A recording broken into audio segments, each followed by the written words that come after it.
अस्सलाम वालेकुम। दो राय के साथ मैं हूं असद रहीम खान और मेरा साथ देंगे उमर फ़ारूक साहब। आज के प्रोग्राम में हम बात करेंगे शो के शुरू वाले हिस्से में कश्मीर में भारतीय फ़ौज के अड्डे पर होने वाले हमले की और उसके कुछ नताइज। दूसरे हिस्से में हम बात करेंगे मोमन धमाके की और क्या वजह हो सकती है कि उसको मीडिया ने अहमियत नहीं दी।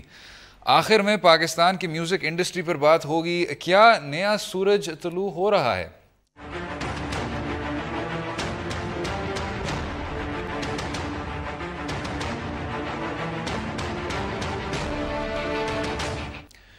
उमर साहब जनाब, ये एक आपको जो नज़र आया है कश्मीर में अभी, लोग तो सर उनके जो चैनल्स हैं आपके हमसाया मुल्क में, they have gone into overdrive ये वो हमेशा वो करते हैं, सेबर रैटलिंग हमेशा हो रही करते है हैं। कि जी जंग अब बस ऐसे लग रहा है यही है कि आप वापस 65 में जाने वाले हैं, 51 में जाने ये वाले हैं। 65 तो बहुत पुरानी बात होगी, ये मेरे ख्याल 2002 दो में में यस जाने वाले हैं। यस एग्जैक्टली सर, 2002 में वो अल्लाह ना करे कि उसी तरह की सिचुएशन होने को जाए। लेकिन ये देखें ना, मीडिया को भी थोड़ा सा रिस्पॉन्सिबली एक्ट करना चाहिए कि मिलिट्री टेंशन्स की तरफ जाएंगे तो फ़ायदा तो किसी को भी नहीं होगा और नुकसान ही होगा। वो मौलाना साहब मेरा ख्याल है वो कश्मीर है। जी सर, मौलाना मसरूर अब्बास अंसारी साहब हमारे साथ हैं लाइन पे। जी वेलकम सर।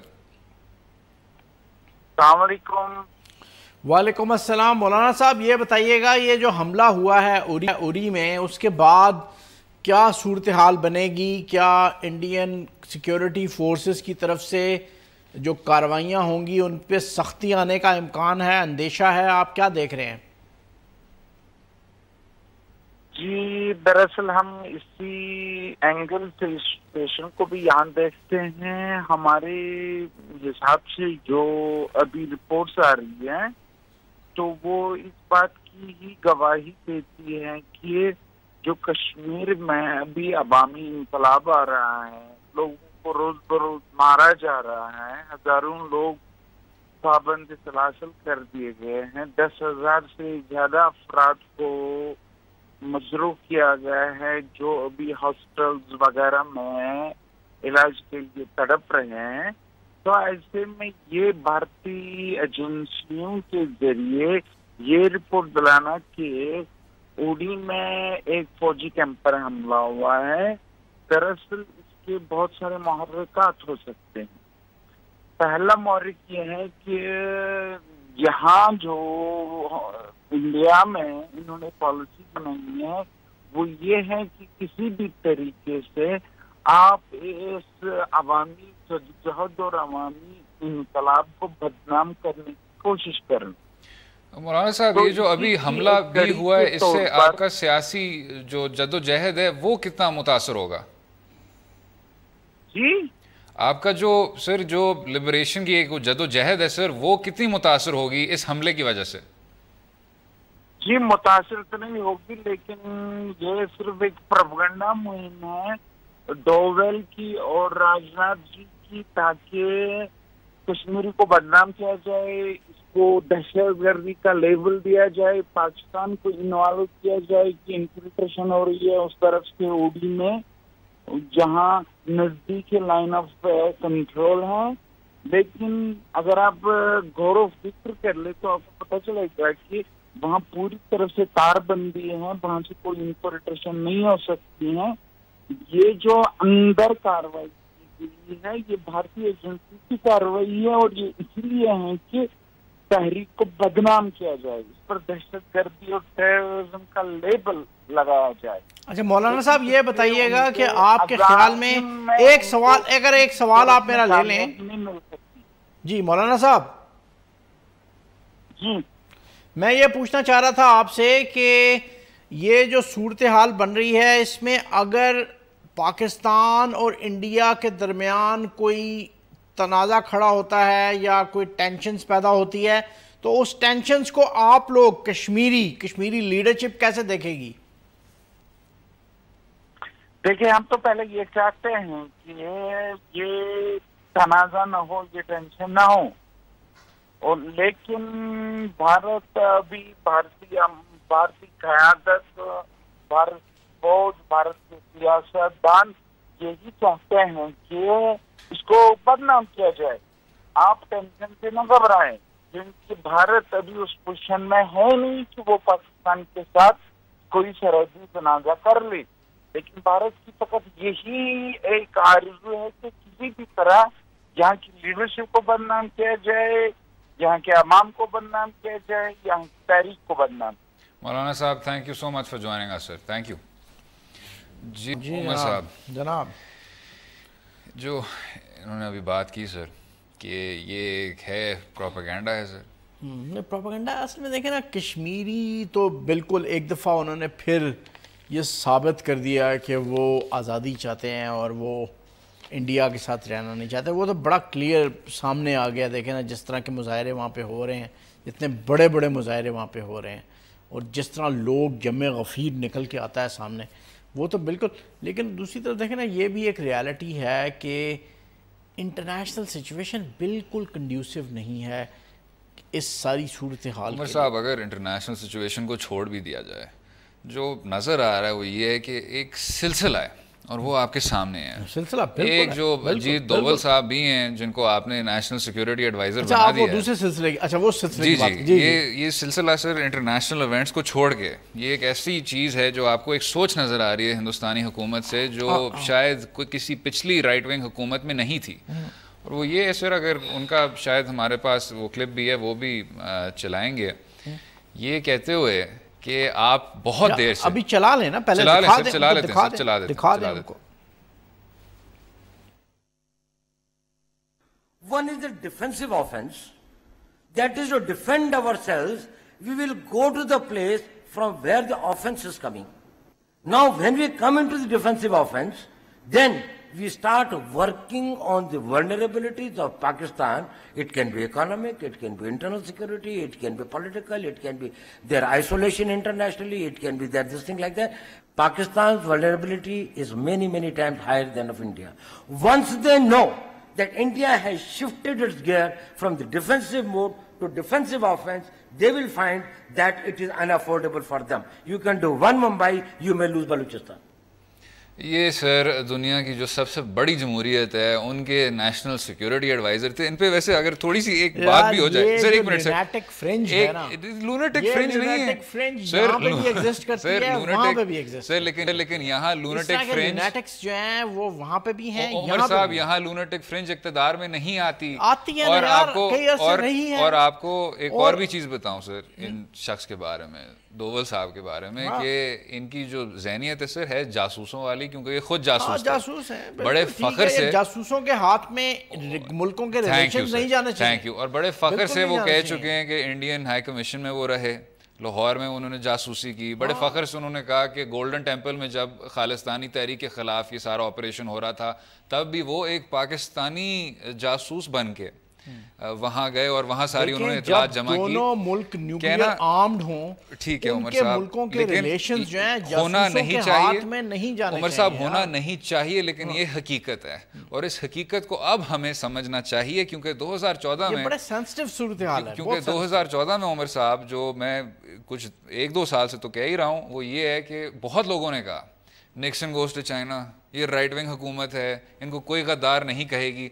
अब सर आपको नजर आ गया है कि जब अजीत दोवल की जो ज़हनियत अब सामने आ गई है, नरेंद्र मोदी की हुकूमत की, ना दें। देखें, सर मैं अहमियत नहीं दे रहा, मैं कह रहा ये हूँ कि आपका जो अब नजर आया है कश्मीर में, जो उरी में हमला हुआ है सर, वो 25 साल में इतना बुरा हमला हिंदुस्तानी फौज पे नहीं हुआ। और वो इसलिए है क्योंकि डोवल डॉक्ट्रिन आपको कहती है कि आप एक वो ताकत का इजहार करते रहें कश्मीर में, आप पैलेट्स भी चलाएं, आप सारा कुछ करें। मैं आपको एक बात बताऊं, मौलाना साहब जो भी जिनको हम टेलीफोन पे बात कर रहे थे, देखें ये जो हमला हुआ है, इसके बड़े मनफी असरात पड़ेंगे। जो पॉलिटिकल मूवमेंट चल रही है कश्मीर में, उस पर अच्छे असरात नहीं पड़ेंगे। उमर साहब, बात अच्छे असरात की नहीं हो रही, बात ये हो रही है एक्शन और रिएक्शन की हो रही है। आपने इस डोवल डॉक्ट्रिन को अपना के वहाँ कश्मीर में जो दिखाया वो सबके सामने है। अब 25 साल बाद इतना बड़ा हमला हुआ है, लेकिन इसी पे सर हम गुफ्तगू जारी रखेंगे। प्लीज स्टे विद अस।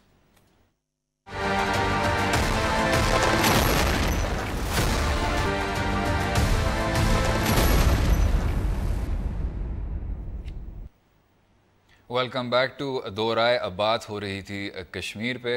उमर साहब, यार मैं तो आपको एक ही बात कहूँगा, देखें हम सबको जो सीनियर एलिमेंट्स हैं इंडिया में और जो सीनियर एलिमेंट्स हैं पाकिस्तान में, सीनियर एलिमेंट्स, उनको ये समझना चाहिए कि टेंशन्स किसी के मिलिट्री टेंशन्स या पॉलिटिकल टेंशन्स इत्तेफाक करते हैं सर, वो किसी के फायदे में नहीं जाएंगे। इत्तेफाक करते हैं सर। अब आप एक सेकंड के लिए जनाब, एक सेकंड के लिए आप जरा पाकिस्तान को देखें सर, ठीक है। मियां नवाज शरीफ साहब जो पिछले 10 साल से कह रहे हैं हम हाथ आगे बढ़ा रहे हैं, ठीक है, पिछले 10 साल से sir, in opposition as prime minister 97 से ये एक सिलसिला है। सरताज अजीज साहब सर कह रहे हैं कि हम टेबल को नहीं छोड़ेंगे, हम नेगोशिएट करना चाहते हैं, ठीक है सर। आप पीपल्स पार्टी को सर, एक मिनट सर बात, अगर एक मिनट सर, अगर की बात नहीं, उमर साहब मैं भी नहीं बात कर रहा, उमर साहब मैं बात नहीं कर रहा, वही बात मैं भी नहीं कर रहा। अगर एक मिनट एक कंपैरिजन हो जाए, पीपल्स पार्टी के लोग सर कहते हैं हम दोस्ती चाहते हैं, इमरान खान साहब कहते हैं हम दोस्ती चाहते हैं, सब पॉलिटिकल पार्टी सब सर। अब आप एक सेकंड के लिए सर हिंदुस्तान में आ जाएं, ठीक है सर। नरेंद्र मोदी साहब जो इतनी देर से कह रहे हैं ये दुश्मन मुल्क है, आपके जो अजीत डोवल की आपको बातें आपके सामने हैं सर, वो अब सेंट पीटर्सबर्ग के 200 साल पुरानी यहूदियों की मिसाल देते हैं। जब उनसे पूछा गया कि जी जंग खत्म कब होगी, उन्होंने कहा तब जब हम जीतेंगे। वो इस तरह की बातें करते हैं। इसका छोटा सा एनालिसिस आपके सामने पेश करता हूं, देखें एंड में सर उनके जो वजीर दाखिला हैं उन्होंने जो ट्विटर पे बातें की हैं सर, इंटरनेट पे जाके कहा कि जी पाकिस्तान जो है वो दहशतगर्दी, वही सर दहशतगर्दी का गढ़ और सारा टेररिस्ट स्टेट, वो भी ट्वीट्स भी आपके सामने आ जाएंगे। तो सर आप जब सेम एलिमेंट्स की बात करते हैं, हिंदुस्तान में वो सेम एलिमेंट्स कहाँ हैं? वो बाइख्तियार हैं। मैं एक मिनट मैं थोड़ा सा अर्ज कर दूं अगर आप इजाजत दें तो। देखें साउथ एशियन एक्सपर्ट हैं Steve Cohen, American Steve Cohen, आपने नाम सुना होगा। Steve Cole sir, Steven Cohen बिल्कुल है, बिल्कुल है, स्टीव कोहन भी कहते हैं जी जी बिल्कुल है। उन्होंने कोई 4-5 साल पहले किताब लिखी थी और उन्होंने ये कहा था, ये थीसिस दिया था कि BJP is the natural house of military assertiveness. जी, इंडिया जब मिलिट्री असर्टिवनेस की तरफ जाएगा तो वो तब जाएगा जब बीजेपी गवर्नमेंट में आएगी। ये स्टीव कोहन ने अपनी किताब, मुझे नाम उसका याद नहीं आ रहा, 3-4 साल पहले मार्केट में आई है वो किताब, हिंदुस्तान और पाकिस्तान के ताल्लुकात के मिलिट्री असर्टिवनेस की तरफ जाएंगे जब बीजेपी गवर्नमेंट में आएगी। एक बात। दूसरी बात यह है कि आप जिस पब्लिक ओपिनियन की बात कर रहे हैं ना कि पॉलिटिकल पार्टीज वहाँ दोस्ती की बात नहीं कर रही, उसकी एक हिस्ट्री है। देखें 3-4 बड़े वाक़यात हैं जिसने इंडियन पब्लिक ओपिनियन को, आप 70s 80s 90s में इंडिया की पॉलिटिक्स को देखें, Pakistan was not a factor in domestic politics. साहब आपने ये पिछले शो में भी कहा, अब एक डोमेस्टिक पॉलिटिक्स में एक फैक्टर है। आपने कारगिल हुआ, बॉम्बे अटैक हुआ, बॉम्बे अटैक हुआ, उसके बाद highly anti Pakistan, public opinion turn against Pakistan. तो इसका हल क्या है उमर साहब? इसका हल यही है कि आप ये सुबह से शाम ये जंगजू किस्म के झंडे लहराते रहें। इसका हल ये नहीं है कि हम भी उसी मोड में चले जाएं और मिलिट्री एग्रेशन की तरफ चले जाएं, क्योंकि उसका नतीजा डिस्ट्रक्शन है, टोटल डिस्ट्रक्शन। उमर साहब मैं तो यही कह रहा हूँ, ये तो बिल्कुल हल नहीं है, लेकिन आपको जब दूसरी साइड में नहीं, लेकिन आपको देखें ना, आपके करने के काम है ना, आपके करने के काम है। क्या करने के आप दुनिया को बताएं कि ह्यूमन राइट्स वायलेशंस कश्मीर में हो रही है। आप 22 MP भेज रहे हैं, आपको उस बात यार वो कोई कोशिश नहीं है यार। उमर साहब मैं ये कह रहा हूँ, छोड़ के आप किसी को कश्मीर के बारे में कुछ पता ही नहीं है। परवेज मुशर्रफ साहब के दौर में कश्मीर की जो बात थी वो खत्म हो गई थी। अब वो फिर से अगर पाकिस्तान ने कुछ करना है तो वो ये करना है कि आप डिप्लोमेटिक एफर्ट करें कि कश्मीर में ह्यूमन राइट्स वायलेशंस को रुकवाएं। ये वो काम है जो आपके करने का काम है। ठीक। और आप दुनिया को ये बताएं कि हम मिलिट्री टेंशन्स में नहीं जाना चाहते इंडिया के साथ। साहब आप पिछले और इंडिया को आप समझाएं कि कश्मीरी शहरी हैं, जो कश्मीरी शहरी हैं, जो हिंदुस्तानी तज्जियाकार हैं, वो इस बात पे इत्तेफाक करते हैं कि अब ये 1989 नहीं है। कश्मीर में जो अब सूरत हाल पाया जा रहा है, ये सब का सब हमारा अपना बनाया हुआ है, हिंदुस्तान का बनाया हुआ है। मैं आपको एक बात बताऊं, उनकी जो कश्मीर में जो इंडिया में जो सीरियस एनालिस्ट हैं, वो कभी भी ये नहीं समझते रहे कि कश्मीर में जो सूरत हाल है वो बाहर से क्रिएट की। तो उमर साहब पाकिस्तान तो कर रहा है ना, मैं कहना ये चाह रहा हूं उमर साहब, कश्मीर की movement is an indigenous movement. Pakistan की सोच अब काफी हद तक तब्दील हो गई है, ये 89 नहीं है। लेकिन अब हैरत ये जरूर होती है कि नरेंद्र मोदी और जो उनके इर्द गिर्द ये सारे बीजेपी हिंदुत्वा बॉयज हैं और अजीत डोवल हैं और जो इनके होम मिनिस्टर हैं, उनकी वजह से अब हमें कश्मीर में वो कुछ देखने को मिल रहा है जो शायद हमीद गुल साहब भी अपनी ख्वाबों में नहीं देखते, कि उस तरह की इंडिजेनस रिजेंटमेंट एक हिंदुस्तानी ऑक्यूपेशन के खिलाफ, जब तक ये इस पॉलिसी को तब्दील नहीं करेंगे। कश्मीर की हेटरेड जो है वो बहुत पुरानी है, बड़ी लॉन्ग ट्रेडिशन है, लेकिन सर इतनी वाज़ेह शायद कभी नहीं थी सर। नहीं। और जो इन्होंने आगे से भी कुछ दिखाया है, जो रिएक्शन भी है सर, जो रिएक्शन है वो भी शायद इस तरह दुनिया कश्मीर की जो इंडियन ऑक्यूपेशन फोर्सेस के खिलाफ कश्मीरियों की हेटरेड मैनिफेस्ट होती रही है डिफरेंट मूवमेंट्स में, ठीक है, थ्रू आउट हिस्ट्री। ठीक है, आज से नहीं, हमेशा से होती रही है, और बड़े स्ट्रॉन्ग पॉलिटिकल रिएक्शंस शो करते रहे हैं Kashmiri against Indian armed forces.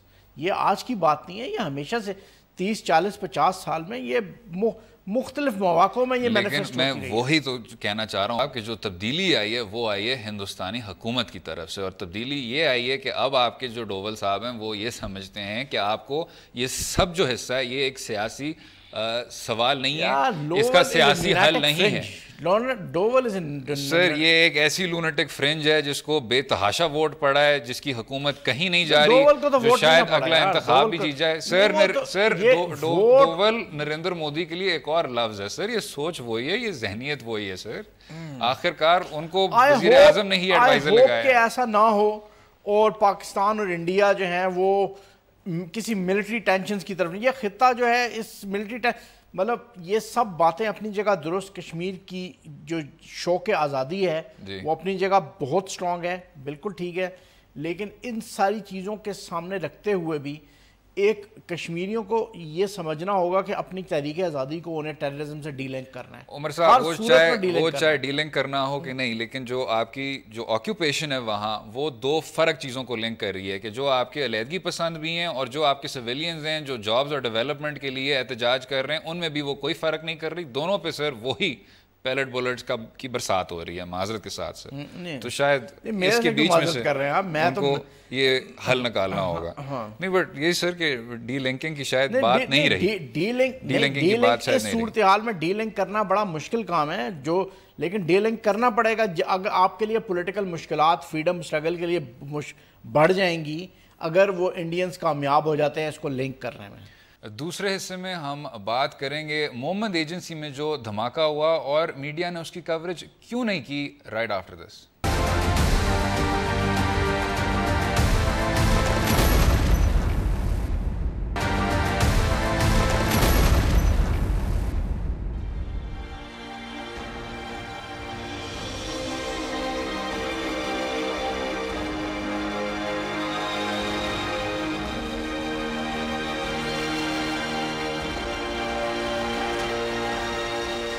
Welcome back to Do Raay. Umar साहब, मोहम्मद एजेंसी में इतना बड़ा सानहा हुआ और आपके जो चैनल्स थे वो शायद मौसम की बात कर रहे थे, मईशत की बात कर रहे थे, कराची की बात कर रहे थे। बड़ा ही अफसोसनाक था उमर साहब, अफसोसनाक था। मैं ट्वीट्स पढ़ा था, बड़े इंटरेस्टिंग ट्वीट्स थे, बुशरा गोहर साहब के ट्वीट्स थे, उन्होंने बहुत सी बातें की इस पर। लेकिन देखिए ना, ये बड़ी जो पाकिस्तान का जो मीडिया है ना उसको ये at the cost of sounding a little bit cynical about oneself, about oneself, yes, about जी, वो ये है कि ये जो पाकिस्तानी मीडिया है ना ये डोमिनेट करते हैं दो तरह के लोग, इसको इसके एजेंडा को डिफाइन करते हैं। ठीक, एक कराची का इंटेलिजेंसिया और एक पंजाबी मिडिल क्लास, उमर साहब, और ये ही इसका एजेंडा सेट कर रहे होते हैं। तो क्या इसी वजह से कराची में जो कुछ आपको सुर्खियां नजर आई थी और 2-3 पैरा धकेल के आपको फिर वो बेचारी सी खबर मिल गई मोहम्मद की, वो इसी वजह से सर कि आपकी जो कराची की इंटेलिजेंस देखें, हमारा जो हम अपने नेशनल डिस्कोर्स को भी देखें ना तो वो किन शहरों के बारे में बात कर रहे होते हैं, हम लाहौर, कराची और इस्लामाबाद के बारे में। उमर साहब, जो मुझे जो या कभी कभी पिंडी का जिक्र आ जाता है वो उसकी GHQ की वजह से, वरना आप देखें जब हम बात कर रहे होते हैं ना पॉलिटिकल ट्रेंड्स के हवाले से, पॉलिटिकल एनालिसिस कर रहे होते हैं कि जी लाहौर में मुजाहरा हो गया और जी गवर्नमेंट जाने वाली है। उमर साहब, लेकिन मतलब कोयटा में अगर मुजाहरा हो जाए तो गवर्नमेंट नहीं जाती। ठीक हो गया उमर कभी साहब, नहीं जो जाती। बात जो मुझे डिस्टर्ब करती है वो ये है कि जो प्रेस है आपका, और अब अल्हम्दुलिल्लाह से जो आपको इतने प्राइवेट चैनल नज़र आते हैं वो भी एक बिजनेस है, और जो बिज़नेस है वो आपका सप्लाई एंड डिमांड पे चलता है। तो डिस्ट्रेसिंग जो ट्रेंड्स हैं वो ये हैं कि शायद इस तरह की खबर इतनी चलती नहीं है। नहीं ये बात मैं ऐसे बिल्कुल एग्री नहीं करता। एक मिनट बात तो सुने ना। देखिए मैं आपको सर आप बात पूरी करने दें जी। बात ये है सर, 2010 में भी मोमंद में बहुत बड़ा हमला हुआ सर, और उसमें आपके कुछ 100 से ज्यादा लोग शहीद हुए। आपने 2010 में भी बात नहीं की, बल्कि आपको अभी भी 2010 से भी कुछ रिपोर्टें मिल जाएंगी जिसमें लोग ये बात कर रहे हैं कि आपकी जो मीडिया उसने इसकी कवरेज क्यों नहीं की सर, क्यों नहीं की उसने। यार तो इतना थर्स्ट होता है लोगों में। थर्स्ट है, अगर थर्स्ट है उमर साहब तो ये और भी बुरी बात है। अगर थर्स्ट है लोगों को जानने में, आपके जो सहाफी भाई हैं वो इस बात को जस्टिफाई इस तरह करते हैं कि जी ये तो सप्लाई एंड डिमांड है। सप्लाई डिमांड की बात नहीं है। अगर थर्स्ट है तो दैट मींस ये अपनी जिम्मेदारी निभा नहीं रहे। अगर ये उनका आर्गुमेंट है तो मैं इससे बिल्कुल एग्री नहीं करता। एक तो ये उनका आर्गुमेंट है, और अगर ये गलत है तो ये अपनी जिम्मेदारी निभा नहीं रहे। वाकयात हो रहे थे कोयटा में, हजारा कम्युनिटी पर अटैक्स हो रहे थे। मैं एज अ जर्नलिस्ट मैं इंटरेक्ट करता हूँ सोसाइटी में, बड़े स्केल पर इंटरेक्ट करता हूँ, लोगों से इंटरेक्ट करता हूँ। लोगों में इतनी थर्स्ट थी ये जानने के लिए कि हज़ारा कम्युनिटी के साथ क्या हो रहा है, लेकिन पाकिस्तानी मीडिया उस तरह रिपोर्ट नहीं कर रहा था कि हज़ारा कम्युनिटी के साथ आप एक एक चीज़, यार जितनी बड़ी क़यामत उन पर गुजरी है, आप तो एक एक चीज़ उनकी रिपोर्ट करें कि वो किस तरह फील करते हैं, किस तरह रहते हैं, किस तरह जिंदगी गुजार रहे हैं। आपको बहुत बड़े पैमाने पे रिपोर्ट करना चाहिए। इसमें मैं जरूर ये बात करूंगा सर कि आपके जो प्रेस में भी और ये थोड़ा सा ट्रिकल डाउन में भी आपको नजर आता है लोगों में कि शायद एक तरह की बेदर्दी है, शायद जो लोगों में मेरा ख्याल बेदर्दी नहीं है, लोग जानना चाहते हैं, लोग ज्यादा से ज्यादा जानना चाहते हैं। मैं सिर्फ ये कह रहा हूँ उमर साहब कि ये जो खबरें आपको जो नजर आती हैं, जो क्वेटा में होता है, जो मोमंद एजेंसी में होता है, अभी तो नहीं सर, लेकिन कुछ साल पहले लकी मरवत में भी जब 100 से ज्यादा जो लोग शहीद हुए थे, उस पर भी सर आपको पता है एक दिन से ज्यादा खबर कोई आई ही नहीं सर। भूल गए हम जो अभी जो शिकारपुर में जो एक रफ़ीक कुरैशी साहब शहीद हुए, रफ़ीक कुरैशी साहब की बात अब नहीं हो रही, वो एक दिन का आपका न्यूज़ साइकिल चला था। तो आप मुझे ये बताएं कि ये जो इस तरह की जो जंग है जो इर्रेगुलर है, जिसमें जो दुश्मन है आपका वो सरहदों पे भी है, आपके सफ़ों में भी है, शिकारपुर पे हमला करता है, जी हमला जी, करता है, जब इतनी रेगुलर जंग है आपकी, जब आप इन लोगों को सेलिब्रेट नहीं करेंगे, जब आप इन शहीदों को याद नहीं करेंगे, तो आप इसको जीतेंगे किस तरह? हाँ नहीं, बिल्कुल सही बात है। ये तो मैं इस बात पे मैं आपसे एग्री करता हूँ कि ये रिपोर्ट होना चाहिए, बल्कि थोड़ी सी सोशल रिस्पॉन्सिबिलिटी फील करनी चाहिए मीडिया को कि मोमंद के अटैक में मोमंद का जो विक्टिम है उसके साथ आपकी सोशल रिस्पॉन्सिबिलिटी आप शो नहीं करेंगे। ये सप्लाई एंड डिमांड के उससे विशियस सर्कल से बाहर निकल के आपको सोचना पड़ेगा। अगर ये आपका आर्गुमेंट, इनका आर्गुमेंट मान भी लिया जाए कि ये सप्लाई एंड डिमांड का मसला है, तो आपको उस विशियस सर्कल से बाहर निकल के सोशल रिस्पॉन्सिबिलिटी शो करनी पड़ेगी। उमर साहब अगर इस आर्गुमेंट को भूल भी जाएं तो फिर वो कहते हैं कि जी आपके जो सारे हेड ऑफिस हैं वो सब कराची में, और जो मुत्तहदा है वो भी कराची में। मैं तो आपको पहले कह चुका हूँ यार कि मैं सिनिकल भी बन गया, उसके बावजूद मैं ये आर्गुमेंट दोबारा करने के लिए तैयार हूँ कि पाकिस्तानी मीडिया का एजेंडा सेट करता है पंजाबी मिडिल क्लास और कराची का इंटेलिजेंस या खैर, और वो मेरे ख्याल से बात पिछले कुछ दिनों में साबित हो गई और बड़ी अफसोसनाक बात है ये। बिल्कुल। उमर साहब, शो के आखिरी हिस्से में हम बात करेंगे म्यूज़िक के रिवाइवल पे और कि कौन लोग अभी सामने आ रहे हैं राइट आफ्टर दिस।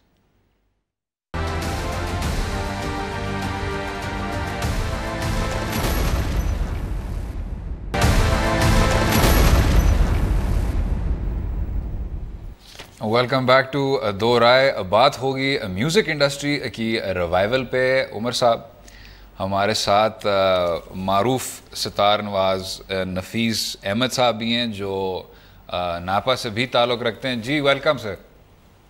जी अस्सलाम वालेकुम जनाब। नफीस साहब ये बताएं सर कि जो अब यंग जनरेशन अब आ रही है म्यूज़िक इंडस्ट्री में भी आपको फ़र्क तरह के ट्रेंड्स नज़र आ रहे हैं, क्या रिवाइवल हो रहा है सर? देखिए रिवाइवल से मुराद तो वो है कि जो चीज़ हम लूज कर चुके हैं या जो हमसे खो गई है या मादूम हो गई है, गायब हो रही है, मिस हो रही है, वो वापस आ रही है कि नहीं। इसको यूं अगर हम ये समझें कि ओवरऑल मौसीकी गायब हो रही थी तो ठीक है रिवाइवल हो रहा है, लेकिन कुछ इस तरह का रिवाइवल है कि इसमें ये नए तरीके से कोई एक पिक्चर सी बनती हुई मुझे नजर आ रही है। ठीक, जो इसको हम इर्तिका कहें तो आपकी मर्जी है, कह लीजिए जी। लेकिन इर्तिका शायद ज्यादा बेहतर वर्ड हो, इर्तिका इसके लिए मेरा नहीं ख्याल। देखिए, इर्तिका होता है कि आप एक चीज कंटिन्यूटी में आप उसको लेके चल रहे हो बिल्कुल, और वो तरक्की करती जाए। और ये तो एकदम से एक कान को आंख की जगह लगा के उसको मॉडिफिकेशन कहते ना, इर्तिका कहते ना, ये डिस्क्राइब करें, किन अल्फाज में डिस्क्राइब करेंगे आपका जो म्यूजिक सीन है पाकिस्तान का, उसमें और जो यंगस्टर की जो एक एक्टिविटी है म्यूजिक के हवाले से, उसको किस तरह डिफाइन करेंगे? और दूसरा सर, नापा क्या प्लेटफॉर्म इन्हीं नौजवानों को फराहम कर सकेगी? अच्छा, एक तो पहले आपकी जो बात है उसका सवाल का हिस्सा, वो ये जो नौजवानों को हमने एक अलग उनका एक खाना अलग कर दिया है और बुजुर्गों का खाना म्यूजिक में एक अलग कर दिया है, ये मेरे ख्याल ज्यादती है। ये वही उसी तरह का निजाम है अभी तक जिंदगी का कि जो 77 से पहले का था, जिसमें मेहदी हसन मशहूर था और हम उस वक्त नौजवान थे, बल्कि नौजवानी से भी थोड़ी कम उम्र के लोग थे हम उस वक्त। तो उस वक्त हमें जो सुनने को मिलता था, हमें आज तक वो अच्छा लगता। हमें सुनने को मिलता था, मैंने लफ्ज इस्तेमाल किया है, हमें जबरदस्ती नहीं सुनाया जाता था, लेकिन बाय डिफॉल्ट घर में, रेडियो में, टीवी पे या कैसेट्स का ही दौर था मुश्किल उस वक्त। तो उस वक्त जो सुनने को जो चॉइस मिलती थी हमें उस वक्त आलम नहार में सुनने को एक चॉइस थी, हमें उसी दौर में शौकत अली सुनने की भी चॉइस थी, परवेज मेहदी सुनने की भी, फरीदा खान, मलका मौसीकी, रोशन आरा बेगम, ये गाने की बात कर रहा हूँ। इंस्ट्रूमेंट्स में उस्ताद शरीफ खान पुंछ वाले, उस्ताद अब्दुल क्या नाम था उनका, रशीद खान बीनकार, या उस्ताद शौकत हुसैन। अच्छा सर, आप क्या सुनते हैं? अब आपकी क्या, मेरी बात सुन लीजिए। अब मेरी जो असल में जो मैं बात करना चाह रहा था वो ये है कि हमें तो वो हमारी ट्यूनिंग उसके साथ हो गई। हम भी जो नौजवान थे, और हम कोई पागल नौजवान नहीं थे या बेवकूफ नौजवान नहीं थे, हमें भी इतनी अकल, इतना शऊर, पसंद नापसंद अपनी जैसी थी। हमने यहाँ आजकल ये हर चीज को नौजवानों की ये चॉइस जी, नौजवानों की वो चॉइस, नौजवान, अरे भाई आप बच्चे को तरबियत देते हैं, ये बच्चे से तरबियत लेते हैं, आप बच्चे को काम करना सिखाते हैं। ये बड़ी इंटरेस्टिंग बात कीजिए आपने, बहुत इंटरेस्टिंग। नहीं, ये बहुत सादी सी बात है। हमें बच्चे को बताना होता है कि क्या सही क्या गलत, आगे से वो चूज करे, उसके बाद उसकी चॉइस। हम वो तो बताते नहीं, हम कहते हैं क्योंकि ये इसको पसंद है लिहाजा, या ये इससे खुश हो जाएगा, ये दे दो। बच्चों को हर वो चीज नहीं दी जा सकती जो उनको उस वक्त खुश करने के लिए जरूरी होती है। बिल्कुल ठीक। उसे खुश करने के लिए आप उसके हाथ में आग का जलता हुआ कोयला थोड़ी डाल देंगे। अच्छा, अभी भी आप कुछ सुनते पसंद करते हैं जो आजकल की नस्ल म्यूजिक कर रही है, उसमें क्या सुनते हैं आप? देखिए, उनका कसूर मैं तो कह ही नहीं रहा कि उनका कसूर है, मासूम है बेचारे। हमने उनको एक वाहिद चॉइस दी है और वो ये म्यूजिक दिया है। अभी आप तारीख देख लीजिए, पिछले 35 साल में जो म्यूजिक मैं ही नहीं कह रहा हमने कोशिश की, चलिए हमसे फेड आउट होता चला गया, हमने उस पर ध्यान नहीं दिया, और जो म्यूजिक हमने इनको खरीद के ला के इनके कानों में भरा है पिछले 35 साल में, वो क्या, हमने इनको एक चॉइस दी है कि ये सुनो, ये वाला तुम्हें अच्छा लगेगा, ये वाला तुम्हें पॉप म्यूजिक की बात कर रहे हैं आप? ये पॉप म्यूजिक की बात कर रहा हूँ, पॉप हो या कोई भी हो। पॉप म्यूजिक तो मुझे बेइंतहा अच्छा लगता है। अगर मैं अपनी चॉइस की बात कर रहा हूँ, मुझे व्हिटनी ह्यूस्टन का गाना बहुत अच्छा लगता है, I have nothing, I just love this song. और मुझे हेलो है एक गाना उसका, रेन रिची का, बहुत बेहतरीन गाना। ये पॉप सॉन्ग्स हैं। हमारे यहाँ पॉप भी तो नहीं हुआ ना। नफीस साहब, thank you so much for joining us sir, thank you. वैसे मैं आपको एक बड़ी इंटरेस्टिंग बात बताऊं, मुझे जो आजकल सबसे अच्छा सिंगर लगता है ना, लायनल रिची, शहजाद रॉय। नहीं, खैर क्योंकि उसके जो गानों में जो पॉलिटिकल मैसेज आ रहा है ना, 2-3 गाने मैंने सुने हैं जिसके विजुअल्स बड़े जबरदस्त बने हुए हैं, जी पॉलिटिकल मैसेज के साथ, बिल्कुल बहुत क्लासिक, बहुत अच्छी प्रोडक्शन। एक में वो गुआंटानामो बे में भी होते हैं, बिल्कुल, और एक में वो जो आपके जो शहरी हैं उनको जगा रहे होते हैं कि मैं नहीं चाहता कि मुल्क ऐसा ही चले। ये ट्रेंड बड़ा इंटरेस्टिंग है जो आपको नहीं मिलता, लेकिन अब ये शहजाद रॉय की मौसीकी लेकिन में मैं नफीस साहब की इस बात पे ज़रूर इत्तेफाक करता हूँ कि लायनल रिची का जो हेलो गाना है वो वाकई में बहुत अच्छा है। अच्छा, मैंने नहीं सुना, मैं कमेंट नहीं कर सकता इस पे है अच्छा, लेकिन इस पे आपकी क्या राय है उमर साहब? आपसे मैं ज़रा सुनना चाहता हूँ जनाब कि जो ओल्ड जनरेशन है वो उसका बड़ा एक बुनियादी किरदार है और उसको अदा करना चाहिए, और जो बच्चे हैं उनको बताना चाहिए कि भाई वो वेस्टर्न म्यूजिक सुनते हैं। तो देखिए ना सर, मैं तो गजलों से, क्या बात, आबदा परवीन से, क्या बात, नुसरत फतेह अली खान से, मेहदी हसन से, गुलाम अली से, मैं इनसे बाहर नहीं निकल सका आज तक। लेकिन क्या आप अपने बच्चों को कहते हैं कि आप सुने गुलाम अली को? गाड़ी में लॉन्ग ड्राइव पे जा रहा होता हूँ तो मैं उनको कहता हूँ कि सुनो ये बैठ के, लेकिन वो एक आधे घंटे से ज्यादा नहीं सुनते। वो कहते हैं जी आप उस पे आ जाएं, जस्टिन बीवर पे आ जाएं, इस पे आ जाएं, लेकिन वो कॉन्फ्लिक्ट ही रहता है हमेशा। जस्टिन बीवर भी वैसे बहुत ज़बरदस्त है, लेकिन उमर साहब अब लोग ये बहुत कोशिश कर रहे हैं कि अब आप इन दोनों दुनियाओं को भी मर्ज करें और आप पुराने और अपने सकाफत में रहते हुए सर, अपनी मौसीकी में रहते हुए पुराने जो गाने उनको अब नए नए और नौजवान आर्टिस्ट के साथ मर्ज करें, जिस तरह ये को स्टूडियो के जरिए आप देख रहे हैं। नुसरत फतेह अली ने मर्ज किया नहीं है, फ्यूजन की नहीं है, नुसरत फतेह अली ने की है ना सर? किया, बिल्कुल किया, बिल्कुल किया। ये एक सिलसिला है ना सर, एक चलता आ रहा है। फ्यूजन एक बड़ा खूबसूरत ट्रेंड है और अब आपको नजर आ रहा है कि मुस्तकिल जॉनरे भी और फर्क वक्तों के आर्टिस्ट भी और गाने भी अब फ्यूज हो रहे हैं।